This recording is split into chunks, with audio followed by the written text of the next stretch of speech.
bisa masak dengan bisa menjual, operate, membesarkan bisnis itu adalah totally dua hal yang berbeda ya ternyata gitu kan.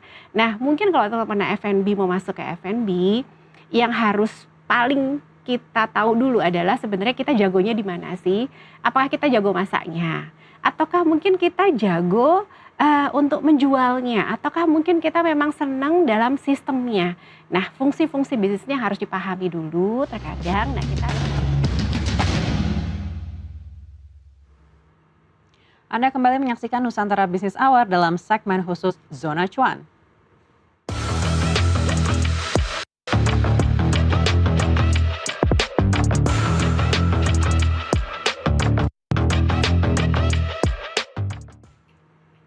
Industri F&B adalah salah satu yang menggerakkan perekonomian Indonesia. Tapi seperti apa potensinya terutama di tengah daya beli masyarakat yang terus melemah? Kita akan membahasnya bersama dengan Nilam Sari Sahadewa selaku founder dari Kebab Baba Raffi. Ibu Nilam Sari, apa kabar? Halo, Selamat datang. alhamdulillah baik. Baik, kalau kita melihat industri F&B nih Bu Nilam, ini kan menarik sekali ya.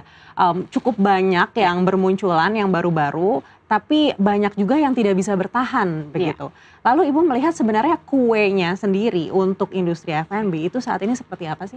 Oke, di zaman in this economy ya, zaman sekarang memang F&B itu adalah sesuatu yang orang itu paling mudah untuk memulai usaha, tapi at the same time entry barrier-nya sangat tinggi. Maksudnya orang mudah sekali gitu ya.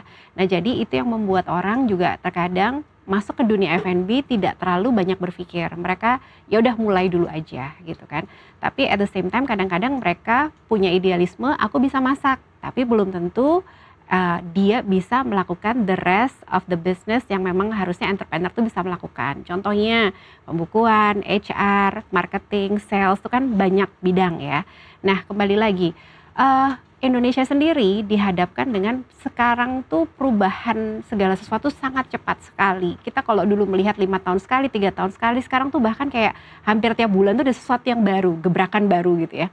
Nah harapan kita adalah bagaimana pemerintah sebenarnya bisa membantu dalam menstabilkan harga pokok.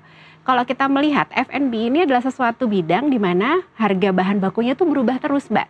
Setiap hari, setiap jam tuh berubah. Karena impor maksudnya? Ada impor, ada kebutuhan market. Contohnya nih harga ayam kemarin. Sebelum MBG buka, ya kan harganya sempat turun. Begitu MBG buka, ayamnya hilang di market.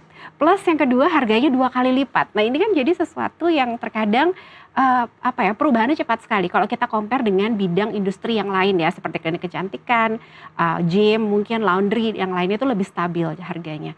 Nah jadi inilah yang membuat kadang orang-orang F&B kaget. Oh bisa masak dengan bisa menjual, operate, membesarkan bisnis itu adalah totally dua hal yang berbeda ya ternyata gitu kan.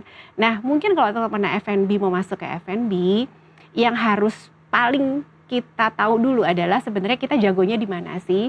Apakah kita jago masaknya? Ataukah mungkin kita jago untuk menjualnya? Ataukah mungkin kita memang senang dalam sistemnya? Nah fungsi-fungsi bisnisnya harus dipahami dulu terkadang. Nah kita harus milih dan memastikan bahwa kita senang, nyaman, dan jagonya di mana. Baik, ini menarik ya, karena mungkin tidak ada satu orang yang bisa menguasai seluruh bidang yang harus dijalani ketika memulai sebuah bisnis. Begitu tadi disampaikan oleh Bu Nilam, harus bisa marketing juga, harus bisa sales, harus bisa pembukuan, begitu. Dan mungkin bisa masak juga begitu untuk di bisnis F&B. Kalau pengalaman dari Kebab Baba Raffi sendiri, berapa banyak branch yang dibutuhkan sampai akhirnya punya kekuatan untuk bisa membentuk tim yang bisa melengkapi kebutuhan-kebutuhan itu? Oke, dari awal memang saya cukup sadar ternyata melakukan pekerjaan F&B ini pekerjaan fisik ya tiap hari. Masak, belanja, nganter barang, bersih-bersih, nyuci, terus kemudian menjual itu kan fisik semua ya. Nah, wah ini kalau dilakuin tiap hari bukannya apa, ini kita nggak berkembang nih kemana-mana. Nah akhirnya sampai di satu titik yang ketika kita sudah mastery on one thing enough gitu, misalkan nih, oh ternyata kita udah tahu cara buka gerobak gitu, ya sudah kita harus mulai mencari penggantinya gitu tentunya ya, kita meng-hire orang. Nah tetapi pada saat itu benar kita mikirnya kalau cuma punya satu gerobak nggak kemana-mana nih, jadi nggak bisa punya satu gerobak duitnya langsung dipakai, harus diputar lagi.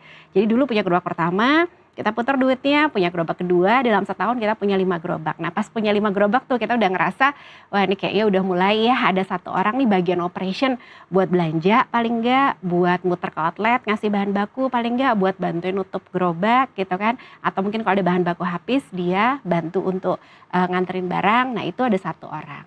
Lah, kemudian dari situ pelan-pelan nih.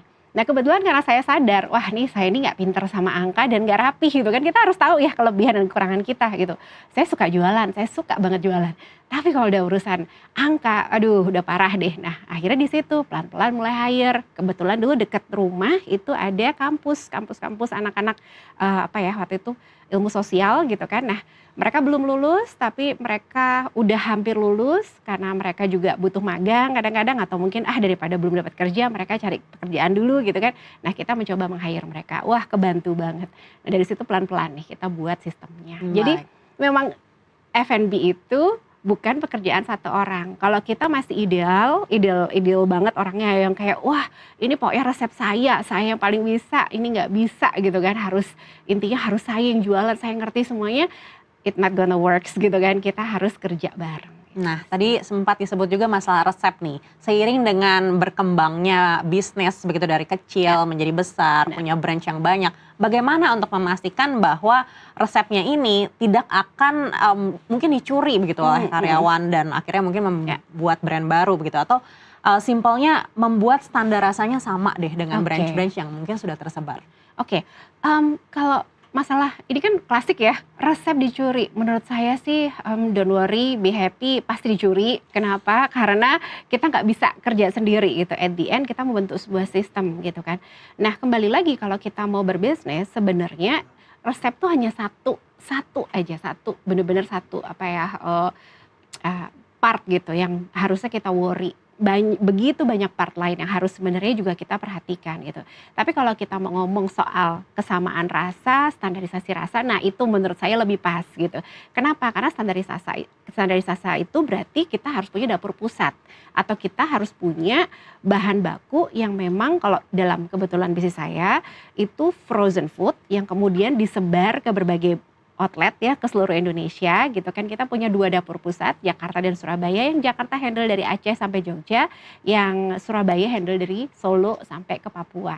Nah ini kita bagi areanya sesuai dengan biaya kirim juga. Nah itu kan berarti harus mikirin begitu banyak hal ya. Nah gitu. Nah tapi akhirnya bahan bakunya diproduksi di 2 area gitu. Nah ketika diproduksi sudah 70% jadi sudah di frozen.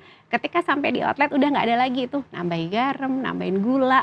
Jadi benar-benar sudah tinggal plating, ditata gitu ya, digoreng gitu atau di pan gitu kan. Udah nanti tinggal disajikan dan rasanya sama. Seperti itu. Oke, kita akan bahas terkait ini lebih dalam lagi usai jeda. Tetaplah bersama kami di Zona Cuan.